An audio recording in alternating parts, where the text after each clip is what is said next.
नमस्कार मंडळी, सिंधुदुर्गात कायाकिंग सुरू होऊन बरीच वर्ष झाली, पण मी अजून कायाकिंग काही करूक नव्हतंय. तर आता मी इले असे खवणे बीच वरती आणि आता मी करते असे कायाकिंग. चला तर मग माझ्यासोबत कायाकिंग करू. आम्ही येऊन पोचलो खवणे बीच वरती. तरी हा असा खवणे बीच. सर्वांनी लाईफ जॅकेट वगैरे वेअर केला आणि एक एक करून आम्ही बोटीत जाऊन बसलो. सगळेजणच कायाकिंग करण्यासाठी खूप एक्साइटेड होते. त्यानंतर तिकडे असलेल्या गाईड्सने बोट कशी चालवावी याबद्दल आमका मार्गदर्शन केला आणि मिळालेला मार्गदर्शन ऐकून आम्ही सुसाट चाललो कायाकिंगला. तर आमच्यासोबत आम्ही एक गाईड काका पण घेतले. ह्या दोघांचं स्पीड वाढलो तशी सगळ्यांसोबत लावल्याने शर्यत. मग हे काय, नेहमीप्रमाणेच मी घातले घोळ आणि जाऊन अडकले मॅनग्रुव्हच्या झाडीत. थैसून बाहेर पडलो आणि आम्ही येऊन पोचलो मॅनग्रुव्हच्या गर्द झाडीत, जिचं नाव असा कांदळवन.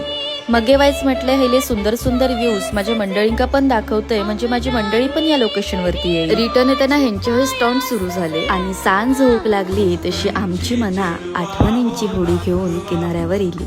आणि हे सगळे आठवणी ज्यांच्यामुळे आमका मिळाले ते स्वामी कायकचे मालक राजा मोंडकर हेंकाही आम्ही भेटलो आणि त्यांचे मनापासून आभार मानले.